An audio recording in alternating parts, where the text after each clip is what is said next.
Amigos da música brasileira, mais uma vez estamos aqui reunidos para contar a vocês tudo o que acontece nos bastidores da música. Agora, não sou eu que conto, não é o nosso produtor e criador da série que conta, é sempre um entrevistado, um convidado especial. E aí a gente tem um leque muito amplo de nomes, de personalidades, de pessoas que vocês conhecem, porque cantam no rádio, na televisão, no disco, no CD, no DVD, no cinema, mas tem aqueles que estão por trás de tudo isso e que merecem uma atenção muito especial. Hoje nós vamos conversar com uma pessoa que é multifacetada. Acho que ele só não foi zelador de prédio ou síndico de prédio, mas talvez isso aí a gente descubra no meio do caminho. Vou chamar o criador desta série de Israel, diretamente para a nossa tela. Senhor Manuel Barembem, bem-vindo. Obrigado, Luiz. Boa tarde a todos. Aqui estamos para mais uma edição da Música do Brasil. Como o Luiz falou, realmente a pessoa que vai estar hoje é uma pessoa que eu conheço ele há aproximadamente um pouquinho mais de 50 anos. Ou seja, ele teve uma carreira extensa, muito forte, com muitas coisas, criador, dentro da área de comunicação entre artistas, gravadoras, empresários, produtores de show, tudo. Ele é uma pessoa muito especial. Estou falando de Antônio Carlos Gomes, Tom Gomes. Uma boa tarde, boa noite, bom dia para você. Oi, Manuel, muito obrigado pelas palavras, pelo carinho de sempre, de tantos anos. Obrigado, Luiz Fernando. É um prazer estar aqui, é um prazer estar revendo os amigos de tantos anos e estar falando com tanta gente por intermédio de vocês. Muito obrigado. Tom, a gente começa perguntando um pouquinho dentro da tua história, e só para deixar assim uma coisa que a gente fala para todos que participam, assim, o nosso intuito é que aquilo que está guardado com você, comigo, com o Luiz Fernando, com todos os convidados, é uma coisa que, se não for dita, se não for colocada fora, ninguém vai saber. Então, a memória de coisas da música do Brasil é importante que ela seja revelada e que as pessoas possam entender, às vezes, por que aconteceu aquilo, por que foi feito isso, por que foi gravado aquilo, por que essa música saiu nessa época e não na outra, e assim vai. Você, vou começar desde lá de baixo, quando a gente começou juntos na Fonogram, na Companhia Brasileira de Discos Poligram, naquele primeiro minuto, certo? Fonogram, Poligram, e estávamos juntos ali. Eu gostaria que você falasse um pouco dessa tua época, de dentro de uma gravadora. As coisas que você fez, as coisas que te chamaram a atenção nos primeiros momentos teus lá, para depois você sair para outros caminhos, sempre ligado à música, mas externa a gravadoras e editoras. Bom, o início do nosso trabalho em gravadoras foi na Philips Polydor, mais tarde Fonogram, como você disse, e eu comecei quando o Trussar era presidente, eu peguei a transição do Trussar para o Midani. O Midani foi um dos mais importantes homens do disco, na minha opinião, e acompanhei numa gravadora a trajetória de artistas maravilhosos como Elis Regina, todos os artistas do tropicalismo, como Caetano, Gil, Gal Costa, Mutantes. A mesma coisa lá também, acompanhei o sucesso de Jair Rodrigues, do Rony Fon, maravilhoso Rony Fon, e de tantos outros artistas. E, na época, o meu mentor, a minha pessoa que me orientava e me dava toda a tutela e me dava todo o apoio, foi Manuel Barembem. Foi com você que eu comecei, foi com você que eu muito aprendi. E até hoje, eu acho, Manuel, que você é um herói para mim, o herói da Tropicália e de tudo mais. Olha, Tom, tudo bem que a gente quando você comanda alguma coisa, algum departamento, como era o nosso caso, o departamento artístico em São Paulo, da Philips, Polydor juntos, depois houve uma separação, mas nesse primeiro minuto, a única coisa que eu posso dizer, Tom, é que não adianta você dar apoio, empurrar e tentar. Quem não tem talento, quem não tem competência, principalmente essas duas coisas. E você tem isso de sobra. Então, se você trilhou todo esse caminho e está aí aonde está, é porque você tem o talento e a competência. A única coisa que eu devo ter feito é ter te dado uma mão naquilo que eu já conhecia, porque outros me deram essa mesma mão. Então, exatamente. Aqui é um pouco do ciclo da vida nossa, que é receber e dar, receber e dar. Então, eu acho que a tua competência, teu talento é o que estão valendo. Agora, Manuel, fala. Não, na verdade, é você ter a sorte de estar no lugar certo, no momento certo e encontrar as pessoas certas. Foi o que aconteceu. Fazer parte de um movimento, ou seja, apoiar um movimento como a Tropicália, por exemplo, foi uma coisa maravilhosa. Minha estada na Philips foi, ou seja, na Fonogram, foi ao seu lado. Comecei com você, depois fui liberado para trabalhar com a editora musical, que eles precisavam de uma pessoa de confiança em São Paulo, e você me liberou para trabalhar com eles, e também na divulgação. Foi todo um trabalho. Eu trabalhei em 4 departamentos da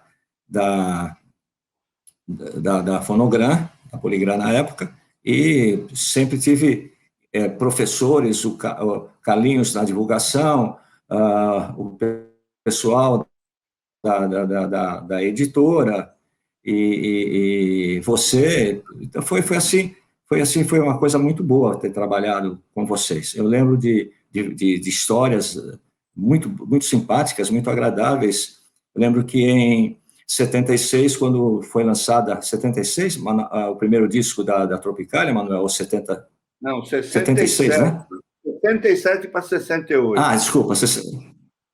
Isso, em 68 nós fizemos a primeira noite de autógrafos do Caetano Veloso na Galeria Metrópole, e a Galeria Metrópole era oportuno local, porque ficava a uma quadra do apartamento onde morava o Caetano, onde morava também Guilherme Araújo, e ficava uma quadra da Poligram, que ficava na Consolação, e o local chamava Ponto de Encontro, e nós fizemos a primeira noite de autógrafos, foi a primeira noite de autógrafos do Caetano Veloso, lançando o disco Caetano Veloso, um disco lindo, uma capa linda, um conteúdo riquíssimo, e eu disse para o Caetano na época que ele estava mudando a história de uma das artes do Brasil. Da mesma maneira que na Semana da Arte Moderna houve uma ruptura sensacional a partir da literatura, com Mário de Andrade, a partir de Villa-Lobos, na música clássica, de escultores maravilhosos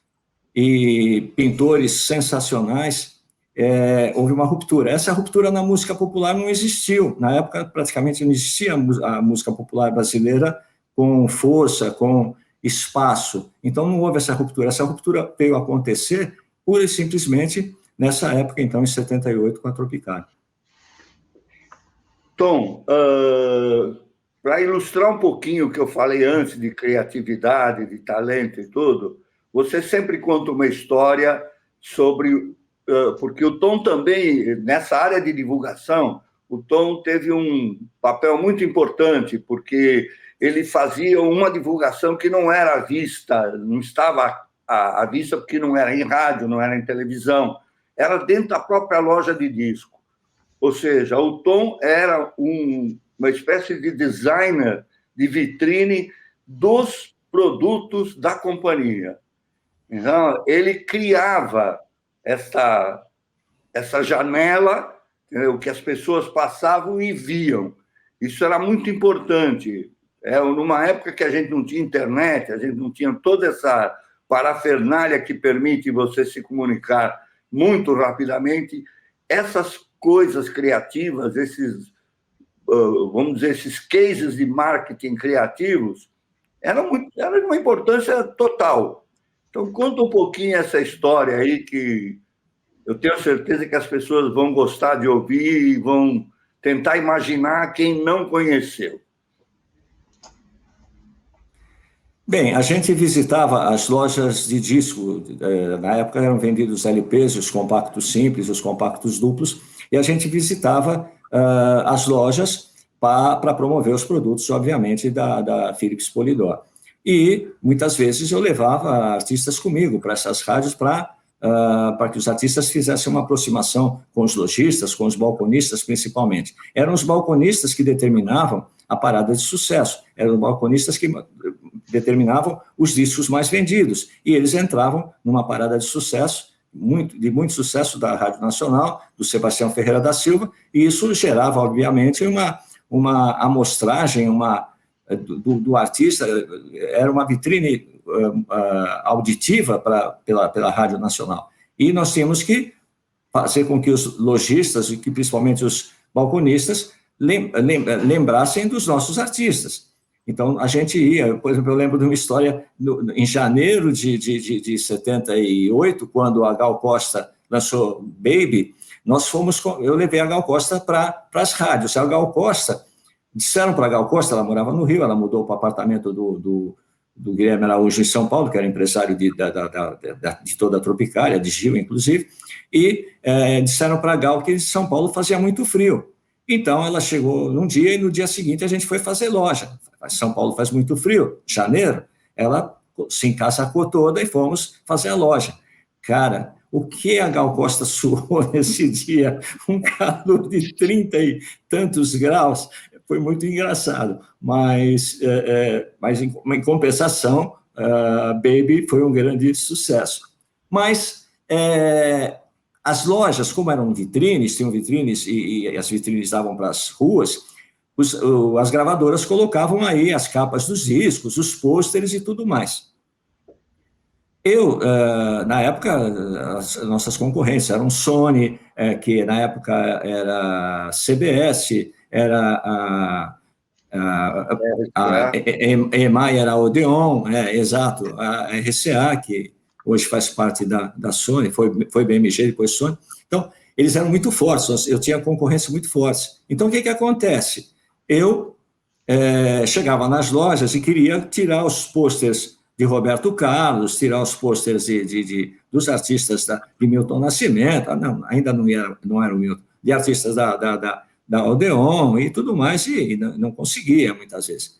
E aí, como eu tinha um clube na Penha, onde eu morava, eu passei a pedir esses pôsteres para os lojistas para decorar o salão de festas do clube. Então, eu pedia um pôster de Ray Conniff, e tirava os pôsteres e falava para o lojista, olha, para o balconista, eu também não quero deixar vocês a descoberto, eu vou colocar aí pôster do Caetano Veloso, da Tropicália, vou colocar do Gil, da Elis Regina, do Jair Rodrigues, do Rony Fon, e aí, então, a gente colocava as fotos dos nossos artistas. Eu conheci você muito tempo depois, mas eu o conheci numa outra situação, não naquela de executivo de gravadora ou membro de gravadora. Mas aí eu descobri mais coisas, que você, antes, lá nos anos 70, talvez, um pouco antes, jovenzinho, você escrevia músicas, você compunha. Conta um pouco desse lado, que eu acho que vai ser muito interessante para a gente aprender também a respeito. Bom, eu estudava em São Paulo, na mesma escola que estudava o Demétrios, um ídolo da época. O Demétrios, nessa época, estourou, fez muito sucesso com Corina, com Ritmo da Chuva, e nós estudávamos na mesma classe. Eu, ele e o Marcelo Gastaldi, a inesquecível voz do Chaves na televisão brasileira, ele que dublou o Chaves para o Brasil. E o Demétrios estava conosco, e eu compunha. Inclusive, o meu apelido foi um presente do Demétrios, porque um dia não houve uma aula de latim, o professor faltou, tal. Por coincidência, faltou uma outra professora, e nós fazíamos o curso clássico, na época, que era o segundo ciclo, né? E, na época, nós fomos no cinema, eu, o Marcelo Gastaldi e o Demétrios. E aí a gente assistiu um filme chamado Aventuras de Tom Thumb, Aventuras do Pequeno Polegar, que, em inglês, Tom Thumb, né? Pequeno Polegar, não é Pequeno Polegar, é Tom Polegar. E aí saímos do cinema, como eu era muito baixinho na época, eu tinha 15 anos, e eu tinha 1,50 m, e o Demétrios começou a me chamar de Tom. Tom Thumb, Tom Thumb, Tom Thumb. Na escola todo mundo começou a me chamar de Tom, e eu virei Tom Gomes, graças ao Demétrios, um grande cantor, maravilhoso amigo que eu tive durante toda a minha vida. Aí ele me apresentou, a gente ia no programa Vitrola Mágica, no Tatuapé, onde era apresentado o programa no Tatuapé, não lembro agora, na Eletro Radiobrás, exatamente, numa loja, e eu não estou lembrado agora do nome do apresentador, uma pessoa maravilhosa. Enzo de Almeida Passos, exatamente, uma pessoa maravilhosa também. E aí eu conheci um cara chamado Roberto Carlos, um cara que vinha toda semana vinha de 3 em 3 meses, 4 em 4 meses, vinha para São Paulo e trazia para a gente as músicas que ele gravava. Ele estava no início de carreira. Ele gravou uma música chamada Malena, que não fez sucesso, mas uma música que deu espaço para ele. E, saindo da Eletro Radiobrás, eu falei para o Roberto que eu era compositor, já tinha algumas músicas feitas. Aí ele me falou, vamos fazer música, eu estou sozinho aqui, então eu ia para o hotel, encontrava com o Roberto no hotel, a gente ficava fazendo música. E fizemos várias músicas, mas nenhuma foi gravada.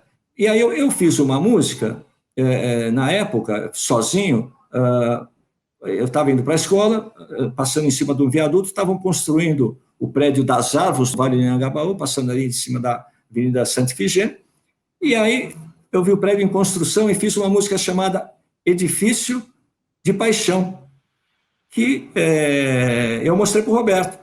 O Roberto gostou da música, tal, mas nunca mais falou nada dessa música, tal. E, anos depois, um garoto chamado Ed Carlos veio me procurar. Ô, Tom, eu tenho um contrato aqui que você precisa assinar. Eu falei, assinar que contrato? É de uma música que eu gravei, vou te mostrar, que o Roberto Carlos fez e que é parceria dele e tua. Eu falei, como chama essa música? Ele falou, Edifício de Carinho. Ele me mostrou a música não tinha nada, absolutamente nada a ver com Edifício de Paixão. Mas só por ter desenvolvido o tema similar ao meu, o Roberto me deu uma parceria. Eu não fiz essa música, eu sou parceiro do Roberto Carlos de várias músicas que não foram gravadas, porque logo ele passou a compor com o Erasmo e tal, e passou a gravar. As músicas que eu fiz com o Roberto tinham uma influência de Elvis Presley, daquele rockabilly e tal, que não tinha nada a ver com o que o Erasmo e o que o Roberto passaram a fazer depois. As músicas perderam vamos dizer assim, a atualidade, isso que eu fiz com o Roberto. E aí, esse é um presente que o Roberto Carlos me deu, e eu agradeço a ele. Quando alguém fala que o Roberto Carlos pega música, ou usou música de outros compositores, é uma tremenda mentira, porque o Roberto tem uma capacidade criativa enorme. Essa é uma história. Aí depois eu conheci o Luiz Wagner, passei a compor com o Luiz Wagner, compus com o Luiz Wagner muitos anos, gravamos com a maior parte dos artistas da Jovem Guarda. Aí passamos a fazer, depois de fazer a música, o rock daquela época, passamos a fazer samba rock, gravamos com o Wilson Simonal e gravamos com dezenas de artistas, né? São mais de 100 músicas gravadas. Pois é, isso é toda uma história que pouca gente conhece, pouquíssimas conhecem, e que agora passa a ser memória da música do Brasil. Tom, você, depois de um tempo trabalhando em disco, você saiu para outros caminhos, aí até chegar na editora. Conta um pouquinho essa passagem. Bom, eu descobri que existiam 5, 6 gravadoras grandes que podiam me dar emprego. E eu não era um executivo de gravadora, eu não era um diretor de gravadora como o Manuel Barenboim, eu era um funcionário. Então, os salários, eu queria um salário maior, eu queria poder trabalhar mais e ganhar mais. E pensei, existem 5 gravadoras no Brasil, porém, existem milhares de escolas. Aí eu fui fazer, eu tranquei o meu curso de propaganda, fazia escola superior de propaganda, tranquei esse curso e passei a fazer pedagogia a letras, eu sempre gostei muito de escrever, sempre gostei muito de literatura, e aí, então, descobri que existiam milhares de escolas que eu poderia ser professor, que eu poderia alcançar cargos melhores. E aí, então, decidi trabalhar como professor. Fui trabalhar como professor de português, a convite de um amigo meu, numa escola. Depois fui trabalhar no Colégio Claretiano de Guarulhos como professor, trabalhei para a rede estadual de ensino. Depois fui assistente de direção do Antônio Veronese, uma pessoa maravilhosa que me abriu muitas portas, no Colégio Claretiano de Guarulhos, de São Paulo. E depois fui diretor dessa escola por muitos anos, colocado lá pelo Veronese, que era o dono da escola e que era diretor de faculdades também. A partir daí, o Veronese me convidou também para ser professor de língua portuguesa e literatura brasileira nas faculdades franciscanas, e durante o dia eu dirigia o Colégio Claretiano, e à noite eu era professor nas faculdades franciscanas, onde eu dava aula das matérias que eu citei. Isso foi até 1980, porque nós organizávamos cursos e para atualizar professores para que eles pudessem participar dos concursos públicos da rede estadual.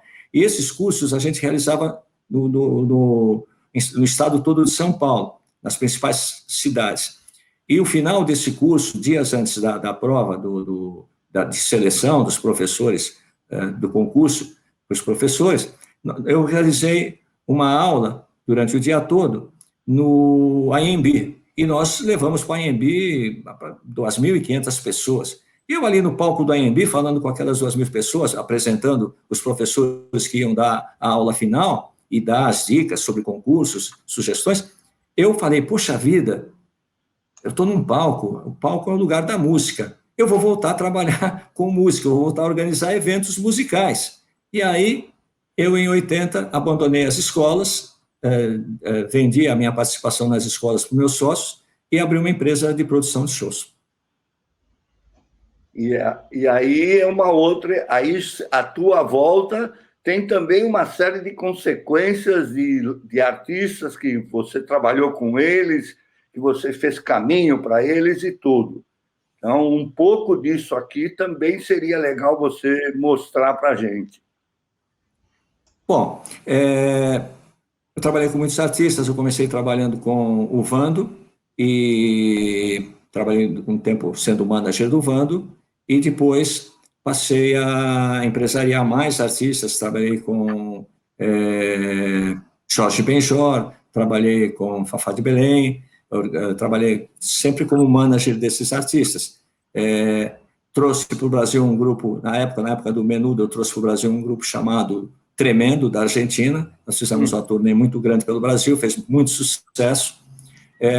Depois, esse meu contato com a Argentina, a partir do Tremendo, eu passei a contar com eles e passei a organizar no Memorial da América Latina um projeto chamado Encuentros, musicais ou encontros musicais, onde um artista brasileiro convidava um artista argentino para se apresentar aqui, e depois esse artista argentino convidava o artista brasileiro para se apresentar em Buenos Aires. Assim aconteceu com Sérgio Reis e Leon Rieco, aconteceu com Bete Carvalho e Mercedes Sosa, aconteceu com Almir Sater e Antônio Tarrago Rosa, aconteceu com Fagner e Vitor Heredia, E síntese, aí depois passamos a fazer com artistas peruanos, com artistas paraguaios, com artistas, fizemos, por exemplo, Vitor Martins e Tânia Libertad, do México, ou seja, passamos a fazer um intercâmbio muito bom. Esse projeto foi um projeto vitorioso. E o que aconteceu com isso? Eu passei a ter contato com artistas de outros países, da América Latina, passei a me envolver muito com esse mercado. Mas no Brasil eu continuei com artistas como, trabalhei também com artistas sertanejos, como Marlon e Michael, Mano a Mano, trabalhei com Tonico e Tinoco, foi uma experiência maravilhosa. Isso foi logo na mesma época do Vando, trabalhei com Tonico e Tinoco. E fizemos, por exemplo, trabalhei com o Ira, trabalhei com o Traje a Rigor. O Traje a Rigor estava afastado dos discos, então nós fizemos um disco do Traje a Rigor em Curitiba, com um som maravilhoso, e o Traje a Rigor fez um disco maravilhoso em Curitiba, com algumas canções novas, e quando o Marcos Mainar assumiu a Abril, o João Augusto, o empresário dele, um dia me ligou perguntando: Tom, você tem contato com o pessoal do Traje a Rigor? Eu, juntamente com o Júnior Valadão, somos os managers que era o meu sócio na época, na agência produtora, nós somos os managers do Traje a Rigor. Eu queria fazer um disco com eles ao vivo. Eu falei: esse disco está pronto. Como está pronto? Nós temos um disco ao vivo que foi feito com ele em Curitiba. Tom, estou pegando um avião, estou indo para São Paulo para ouvir esse disco. Ele veio para São Paulo, ouviu o disco, gostou, levou para o Mainar aprovou. Eles lançaram o disco, e o disco foi um tremendo sucesso. Foi o primeiro disco de ouro da Abril Music, vendeu mais de 100 mil cópias. Aproveitando esse caminho, a mesma coisa aconteceu depois com o Frank Aguiar, que eu levei também para a Abril Music, e ele, na época, estourado, vendia muito discos a preço mais em conta, mais baratos, e ele foi o primeiro disco de platina da Abril Music, ele vendeu 250 mil cópias. Também trabalharam conosco, né, na época, vários artistas, Jorge Benjor, fizemos várias turnês com Jorge Benjor pela Europa, pelo Uruguai, fomos com ele para o Uruguai, fomos para vários países, e o Jorge Benjor sempre foi um artista muito querido, principalmente na Europa. Fizemos o lançamento do Los Hermanos também, foi um grande sucesso, e trabalhei durante muitos anos como manager de artistas. Agora, deixa eu só complementando um pouquinho, Manuel, já você continua. E quem unia esses empresários? Tinha alguma associação ou foi necessário criar uma? Eu tive que criar uma associação. Na época, eu reuni todos os empresários. Eu era muito amigo do Marcelo Bottini, que acabou sendo o presidente da Varig. E o Marcelo Bottini, a gente conversava muito sobre esse mercado, que a Varig dava uma atenção, dava bastante atenção a esse mercado pelo grande volume de utilização que os artistas faziam das companhias aéreas.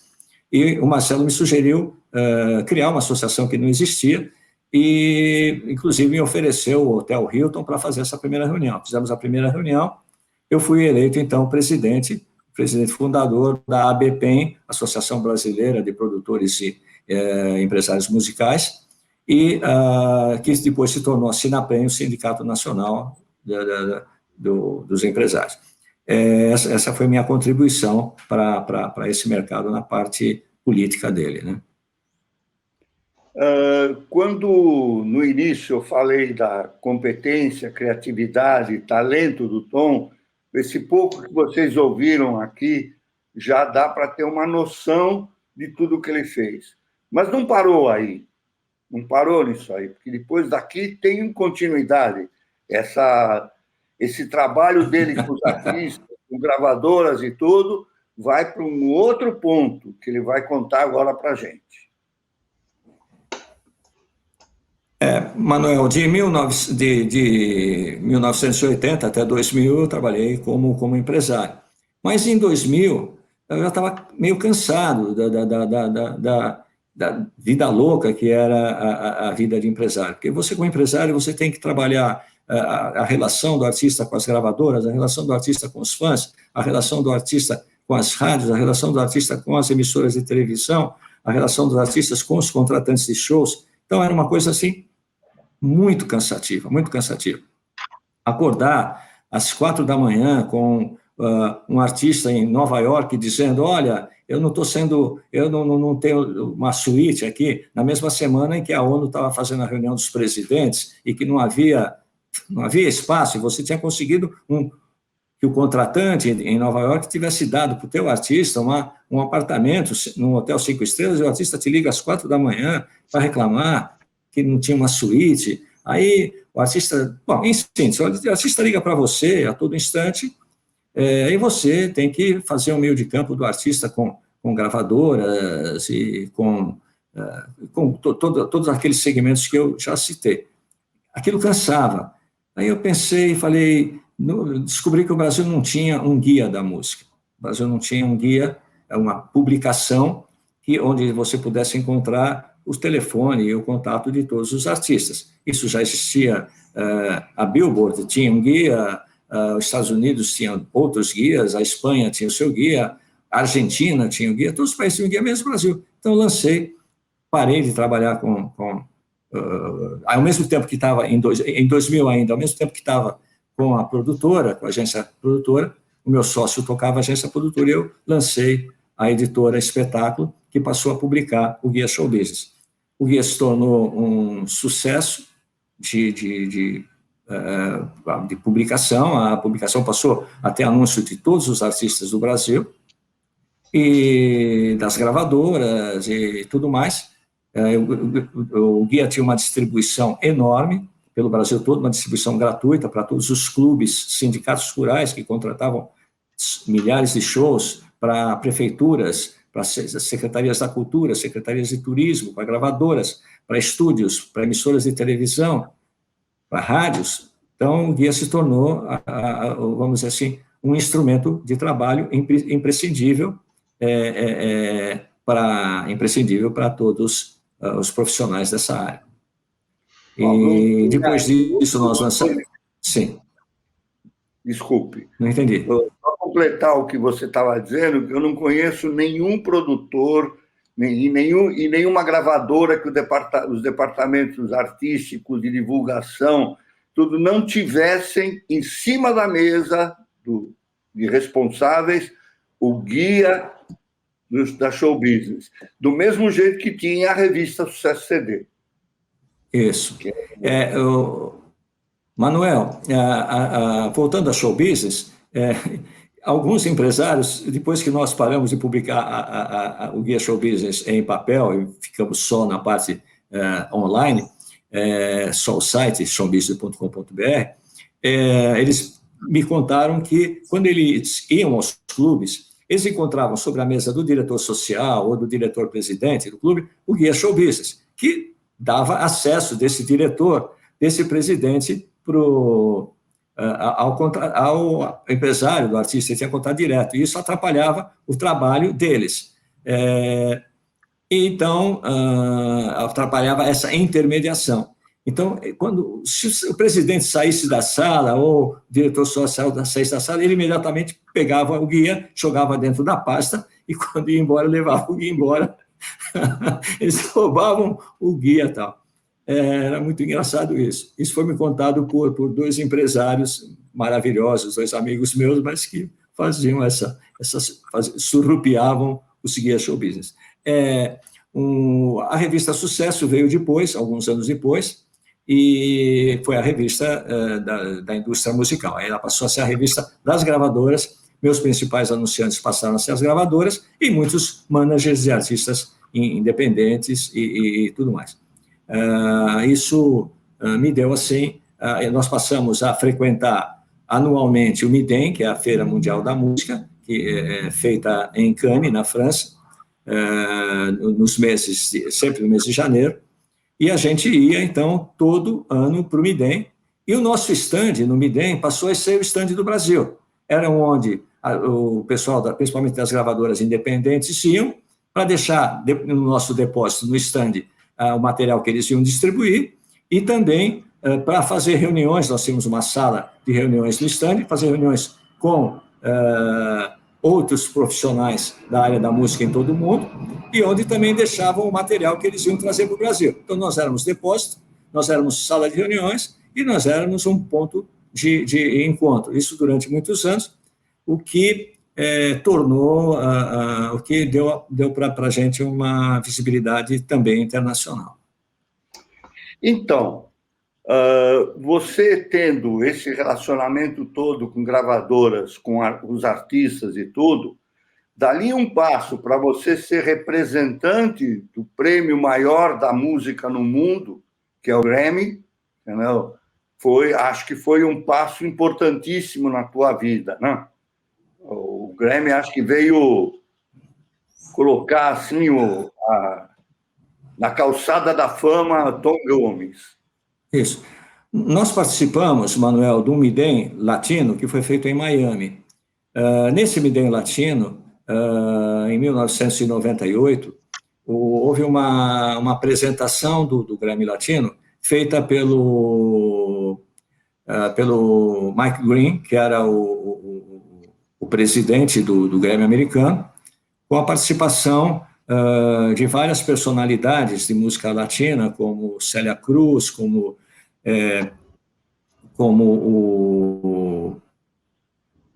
de Miami, aquele produtor, o Emílio Estefan, Gloria Estefan, a presença de vários artistas do Carlos Santana, ou seja, os mexicanos estavam mais na costa oeste, na Califórnia, no Texas, e também no Texas. O pessoal da República Dominicana e de Cuba estava mais, aliás, de Cuba e da República Dominicana e Porto Rico estava mais em Nova York, como Tito Puente, por exemplo, e o pessoal de Cuba estava mais em Miami. Eles fizeram uma reunião, então, em Miami. A reunião foi muito importante, e aí eles criaram o Latin Grammy. Nessa época, eles precisavam de uma pessoa no Brasil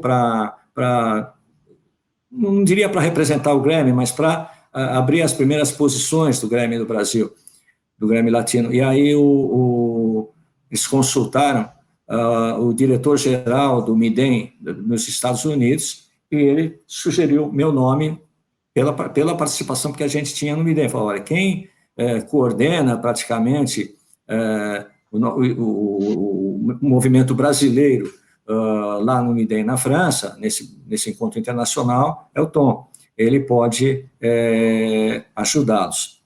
E aí, então, eu estava, inclusive, em Miami nessa época, estava passando uns dias em Miami, estava em algum evento, e me ligou o vice-presidente do Grammy. Na época, o Grammy Latino não tinha presidente, tinha um vice-presidente. E ele me ligou e perguntou quando é que eu estaria em Miami, que ele queria fazer uma reunião comigo. Eu falei, eu estou em Miami, mas estou no aeroporto, daqui a 3 horas sai meu avião para o Brasil. Ele falou, estou indo aí para o aeroporto. Veio para o aeroporto, encontrou comigo no aeroporto de Miami e perguntou se eu poderia ajudá-lo a criar um prêmio específico para o Brasil. Eu falei, olha, eu gostaria muito de ajudá-lo, mas um prêmio só é muito pouco. Nós representamos 1/4 da população da América Latina. Nós temos uma riqueza musical impressionante, e um prêmio só, eu não posso propor para o mercado brasileiro um prêmio apenas. Eu teria que, pelo menos 10 prêmios, pelo menos 1/4 dos prêmios teria que ser para nós do Brasil. Aí ele falou, não, isso é impossível, não dá para fazer. Então, eu falei, então, tudo bem, então, muito obrigado. E fui embora para o Brasil. No dia seguinte, ele me ligou e falou, Tom, me faz a relação dos 10 prêmios que você quer e manda para a gente. Eu mandei a relação dos 10 prêmios, melhor disco de música caipira, música sertaneja, melhor disco de pop, melhor disco de rock brasileiro. Na época era rock brasileiro, não era ainda rock em língua portuguesa, que foi depois outra sugestão que nós demos para agregar outros países. E ele recebeu essa relação, foi feita a primeira reunião do Grammy em Los Angeles, e nessa reunião eles aprovaram 6 categorias para o Brasil. Então, melhor disco pop, melhor disco rock, o melhor samba pagode, o melhor disco de raízes, o melhor disco de música infantil e a melhor canção do ano brasileira. Com isso, nós entramos bem fortes e aí organizamos também a primeira reunião do Grammy Latino no Brasil, no Copacabana Palace. Tivemos um apoio incondicional de todas as gravadoras e o Grammy Latino começou bem no Brasil. Em seguida, houve uma reunião em Miami que eu fui convidado para criar o board, the Board of Trustees, o board dos principais, o board dos conselheiros. E eu fui um dos indicados, e fui primeiro diretor, secretário do Grammy Latino, da primeira diretoria do Board of Trustees, e depois fui reeleito para diretor financeiro, e do qual fiquei mais 2 anos. E agora eu faço parte de um conselho especial de presidentes de organizações e faço parte desse board. E me orgulho muito. Só completar que eu tive o prazer, estando no SBT como diretor musical, de ter, junto com você, levado para o ar. Eu não lembro se foi 2003 ou 2004. Agora, isso, foi no início. Exato. Então, e foi muito, muito bom. Foi muito, muito bom. Tom, você deve ter no seu computador da cabeça, você deve ter um monte de histórias, não sei quantas histórias, que envolvem artistas, que talvez você não queira nem dizer o nome, mas que tenham histórias que o público gostaria de conhecer. Alguma coisa, algum detalhe, algo que lembre, que marque aquilo, que aquilo marcou o artista, aquilo mudou carreira, alguma coisa assim. A gente gostaria de ouvir uma, pelo menos. Bom, eu vou te contar uma história, ou 2, eu sei. Mas antes de te contar uma história, eu quero te mostrar uma coisa. Esse é um livro chamado Banda de Milhões. É um livro que eu escrevi e que conta a história dessas 5 personalidades que estão na capa. Um livro que conta a história, praticamente, muito da história da música popular brasileira. É um disco que reuniu 5 jovens que fizeram uma banda nos anos 70 e depois se tornaram diretores. O livro chama Banda de Milhões. Você tem aí? Ótimo, então vou tirar o meu e deixar o do Luiz Fernando. Esse livro conta muitas dessas histórias do período dos anos 70 a 2011. Esse foi lançado, inclusive, em 2011. E aí nós temos muitas histórias do Lee Jackson, de 5 mentores, 5 artistas que tornaram-se diretores de gravadora e lançaram centenas de artistas, venderam milhões, chama Banda de Milhões o disco, eles como diretores, venderam nas gravadoras deles milhões, milhões e milhões de discos. A gente tem muitas histórias, Manuel, para contar. Quando eu estava falando uma das histórias que a gente tem para contar tem histórias do Jorge Benjor sensacionais, tem histórias de Los Hermanos maravilhosas. Los Hermanos foi uma banda que eu me orgulho muito de ter participado do lançamento deles. Ana Júlia foi um sucesso memorável. E, bom, em síntese, agora a cabeça não está ajudando muito a lembrar, Manuel, mas... Um tempinho, vou ajudar a sua cabeça.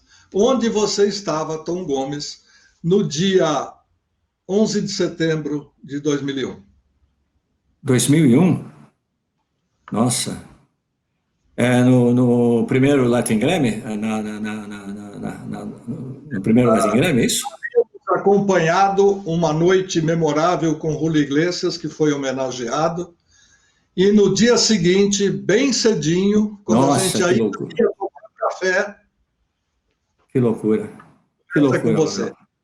Manuel e Luiz, isso foi uma loucura. Nós estávamos no hotel, no Beverly Hilton, em Los Angeles, e esse foi o segundo Latin Grammy.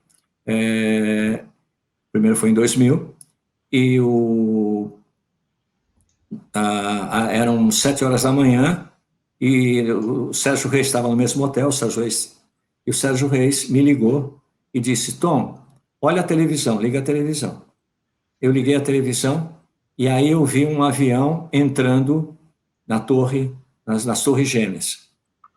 Fiquei apavorado. Eu falei: o que é? Esse é um filme de Orson Welles? Ele falou: não, isso é a realidade. Estão atacando os Estados Unidos todo, destruíram as Torres Gêmeas, enviaram um avião que não alcançou o Pentágono, tentaram alcançar a Casa Branca. Em síntese, eles estão tentando, todos os símbolos de poder dos Estados Unidos estão sendo ameaçados. Aí, em seguida, vendo a televisão, entrou o segundo avião nas Torres Gêmeas. Descemos para o café, todos, obviamente, nesse dia ia ser o Grammy, ia ser a apresentação do prêmio, e, obviamente, foi cancelado. O Julio Iglesias, aí tem uma história interessante do Julio Iglesias. O Julio Iglesias, ele não tem permanência nos Estados Unidos, ele não tem visto de permanência, ele tem visto de turista. Ele nunca quis o green card. Então, o que acontecia com o Julio Iglesias? Eles tinham visto que ele podia ficar durante um ano, quando completasse um ano, ele tinha que sair dos Estados Unidos e voltar de novo com outro visto. Nesse dia, do dia do prêmio, vencia o visto dele, um dia antes da Torre Gêmeas. E aí acabou o prêmio, inclusive, do Julio Iglesias o horário foi um pouco antes, para que ele pudesse ir para o aeroporto e pegar um avião e ir embora, que ele ia para a República Dominicana, onde também ele tinha residência. E aí o Julio Iglesias saiu nessa noite e escapou do fechamento total dos aeroportos. Bom, aí nós não sabíamos, eu, Sérgio Reis, Jair Rodrigues, a gente não sabia como sair dos Estados Unidos. Não tinha jeito, porque fecharam todos os aeroportos. Aí, conversando com um funcionário da embaixada, que participava também das reuniões do Grammy, porque ele tinha um programa de rádio na rádio de Los Angeles, um programa sobre música brasileira, o Sérgio, conversando com ele, ele nos disse que iria falar com um amigo dele, de uma agência de turismo, para ver o que podia ser feito. Nessa noite, nós fomos jantar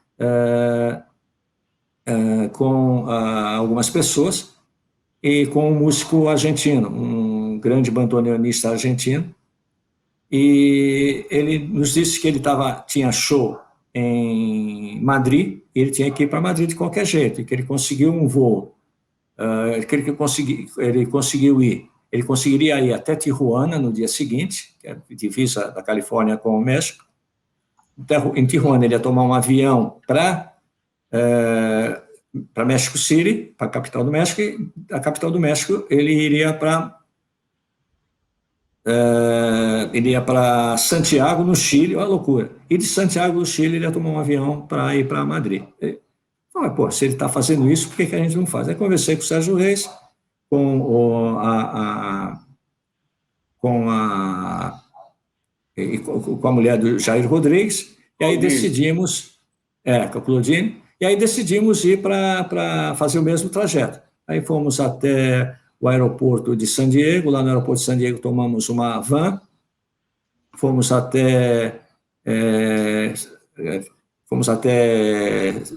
Tijuana, atravessamos a fronteira, Tijuana, Cidade do México, São Paulo. Foi assim que eu, Jair Rodrigues, Sérgio Reis e família famílias conseguimos sair dos Estados Unidos no começo de setembro de 2001. Uma loucura. Com certeza, com certeza. Bom, Tom, eu fico muito, mas muito agradecido de ter tido você aqui com a gente e que contou todas as histórias que o público não conhece, não sabe, agora pode saber, agora tem a memória para ser preservada. Então, mas muito obrigado por você ter vindo, você ter nos abrilhantado com essa sua apresentação. Manuel, Luiz Fernando, eu agradeço muito. Não queria deixar de citar um nome de uma pessoa que tem me apoiado muito, que é o meu sócio, que é o Gilmar Laurindo, um jornalista maravilhoso, um escritor de primeira, e cujo apoio foi, nesses últimos 20 anos de editor espetáculo, foi uma pessoa maravilhosa que muito me ajudou. Queria deixar claro o meu agradecimento a ele e agradecer vocês também pelo convite e agradecer principalmente a amizade que vocês sempre me dedicaram. Muito obrigado. Nós não estamos encerrando o programa, não. Ainda temos mais 5 minutos de conversa. O Manuel já perguntou. Eu vou perguntar agora. Faz favor, desculpe. O que é que o Tom Gomes, esquece a pandemia, esquece o período da pandemia, o que Tom Gomes está engendrando para o futuro? E aí eu vou fazer um parênteses, dá licença, eu vou pedir espaço para mim. A produção, por favor, obrigado. É o seguinte, o Tom, ele tem um raciocínio, é lógico, mas eu vou chamar de ilógico, porque o Tom faz coisas que depois a gente fica sabendo, como hoje, nessa apresentação brilhantíssima em que nós descobrimos a vida de um profissional muito sério em quase 1 hora, quer dizer, ele consegue até ter o dom da concisão para explicar as coisas em pouco tempo, é muito mais, mas a gente entende, porque ele enfechou os itens direitinho. Então, eu queria dizer o seguinte, o Tom, ele chega a irritar, às vezes, as pessoas próximas, porque a gente descobre uma coisa que ele fez e fala, por que eu pensei nisso antes?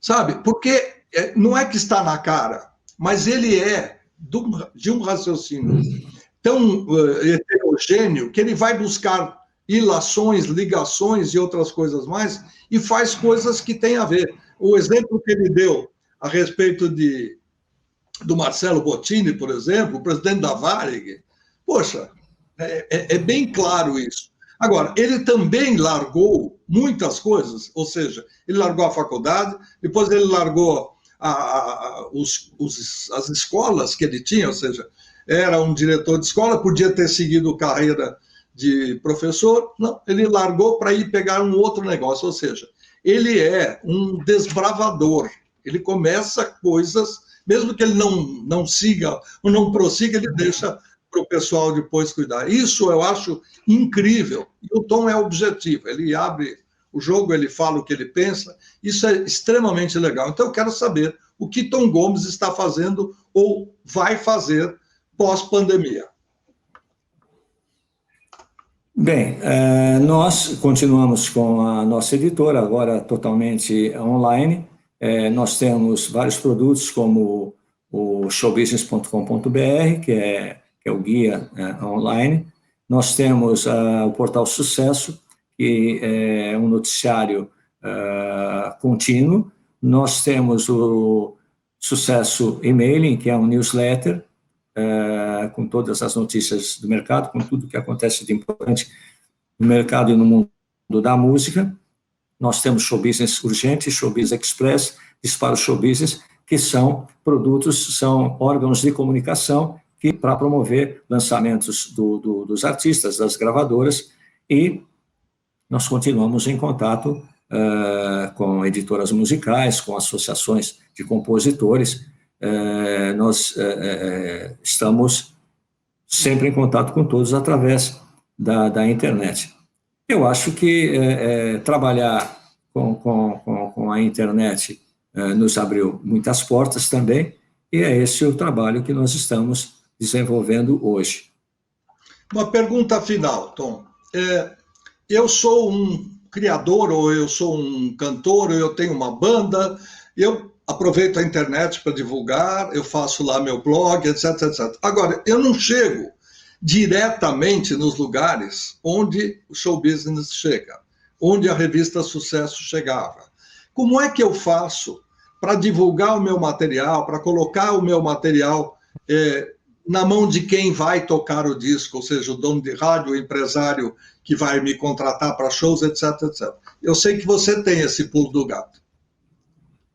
Bem, é só entrar em contato conosco, né, na espetáculo.com.br, e aí nós passaremos todas as informações que forem necessárias. É o nosso site, né? Ou entrar no portal sucesso.com.br, também, onde tem todas as informações sobre todos os nossos produtos e sobre tudo aquilo que nós temos. É isso. E torcer, rezar para que essa pandemia termine logo. O Manuel já foi vacinado 2 vezes lá em Israel, e eu vou ser vacinado a semana que vem, então, Luiz Fernando mais uma outra semana, e vamos continuar. Vamos lá. Não pode parar. É verdade? E eu quero novamente agradecer muito pelo convite que vocês fizeram. Foi muito bom estar com vocês e espero que eu tenha passado alguma sugestão, alguma coisa boa para quem está nos assistindo. Valeu, Tom Gomes, valeu muito. Abraço forte. Um abraço. Este foi mais um episódio, Manuel. Como sempre, tem lá na bolsa do colete, ou na algibeira, em algum lugar ele tem os nomes que deixam a gente assim de boca aberta, porque a gente sabe de muita coisa, né? A gente trabalhou no meio, ainda tem ligações, mas a gente descobre coisas. Que gostoso, não é porque a gente está envolvido, não, mas que gostoso ver, ouvir e repetir os episódios de Música do Brasil. Infelizmente, agora sim, estamos chegando ao final e nós mantemos a linha certa. Manuel, muito obrigado pela escolha de hoje, que o Tom realmente é uma pessoa muito querida de todos nós, só que, né, nem todo mundo, ele não teve a divulgação que ele dá para os outros, para o nome dele, mas só de se chamar Antônio Carlos Gomes, não o do Guarani, mas o Tom Gomes já é maravilhoso. Não, e, sabe, o Tom é uma pessoa que transmite alguma coisa boa quando ele conversa com você, quando ele conta coisas. A presença dele é uma coisa muito boa, transmite coisa boa. Tá? Então, na hora que a gente começou a fazer a nossa listinha ali, o Tom tinha que estar presente por esse lado e pelo lado principal, que é aquilo que sua competência, seu talento e tudo aquilo que ele passou nesses anos todos. Quando ele mostrou o livro, eu estava pronto para fazer uma colocação que eu vou aproveitar agora, tem mais 1 minuto e 30. Todo mundo diz que o ser humano, na vida, tem que plantar uma árvore, tem que fazer um filho e escrever um livro. O Tom, pelo que eu sei dele, o que ele já plantou de árvore, a editora Espetáculo, ou seja, a sede da editora, é um jardim. O prazer maior não é entrar numa sala de reuniões, é passear até o café e verificar toda aquela coisa linda, o verde. E ele já plantou muitas e muitas árvores. O livro está aqui. E filhos ele fez 2 maravilhosos, que têm netos sensacionais, então o Tom é um homem completo. Resta imaginar o que é que ele vai aprontar para daqui a pouco. Manuel, voltamos na semana que vem, se Deus quiser. Se Deus quiser. Um grande abraço para todos e viva a música do Brasil. Sempre, sempre, sempre. E a gente tem uma expressãozinha com 2 palavras para dizer para você que ficou com a gente até agora e que vai ver e rever e vai contar para os amigos. Tudo que há de mais importante é muito obrigado.